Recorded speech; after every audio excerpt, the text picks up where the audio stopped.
So this is the first part of the new topic on counting and statistics, and it starts off quite common sense. If you're trying to find the total number of options available when you're choosing between different alternatives, you simply add up the total number of choices available for each alternative. So you would, you might have a choice between a red drink and a blue drink. Well, to work out how many different options you have, you just do 1 plus 1.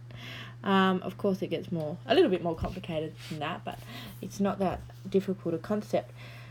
That's when rule would usually be associated with the word or.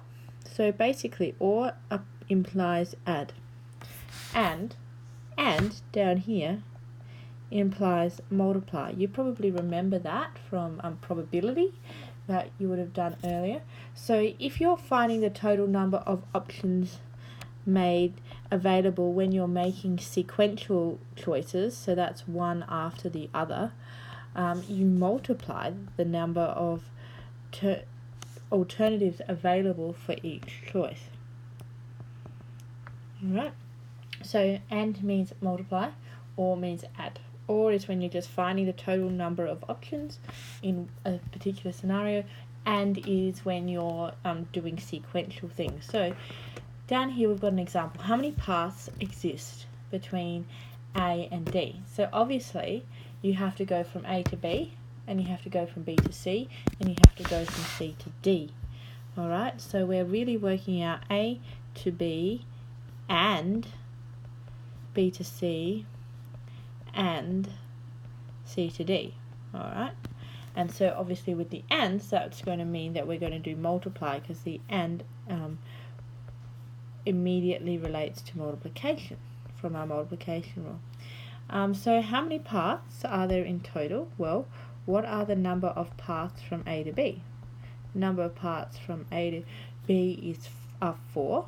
The number of paths from B to C are 3, and the number of paths from C to D are 4. So then all we have to do is multiply that together and we'd get 48. Our next example below is similar, but you can go from A to F in 2 different ways. Alright, so you've got 2 different choices. You have sequential choices, but you also have 2 different options.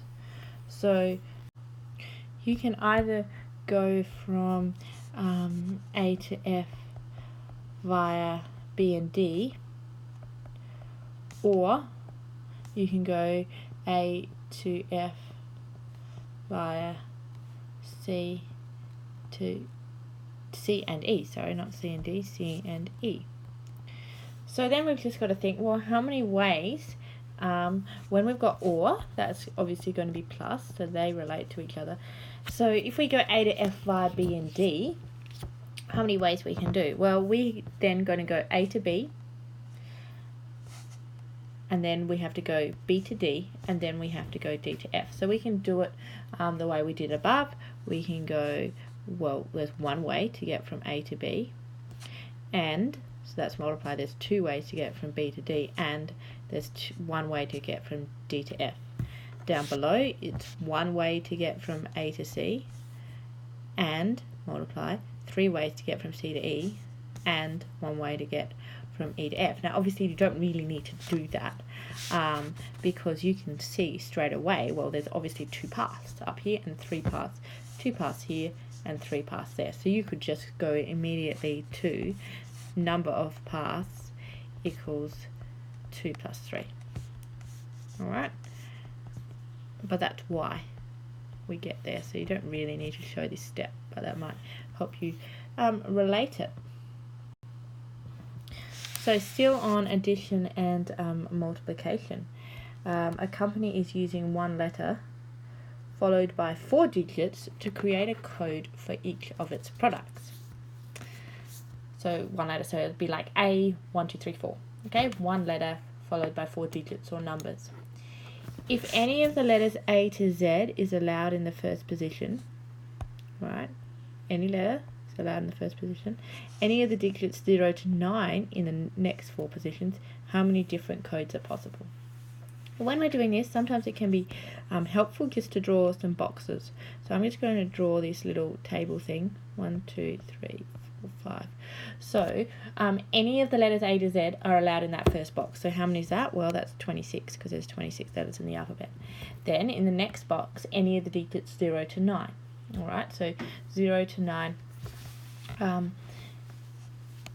Any of the digits, that's actually 10. Don't get tricked because you've got that 0 there.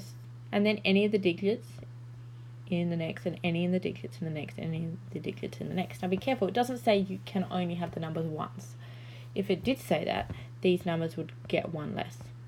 Alright, so how many different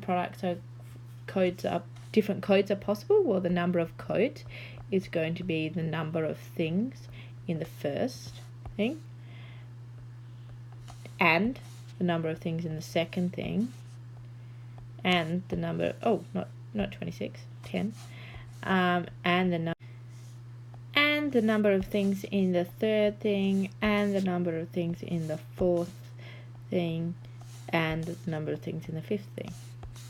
Alright, so our total number of options is 260,000. Okay. Now, final example, a restaurant is offering a 2-course pre-theatre deal, which includes either an entree and a main course. Okay, either an entree and, so that's saying multiply, or that's saying add, a main course and a dessert. If there are 4 entrees, 7 main courses, and 5 desserts, in how many ways could the meal be chosen? So, this is actually quite simple to work out. Number of choices is simply going to equal, well, you do entree and main, or main and dessert. So how many ways can we get the entree? That's 4, and means multiply. Number of mains, 7, or means add. Number of mains, 7, and means multiply. Number of desserts, 5. So our answer then is equal to 63.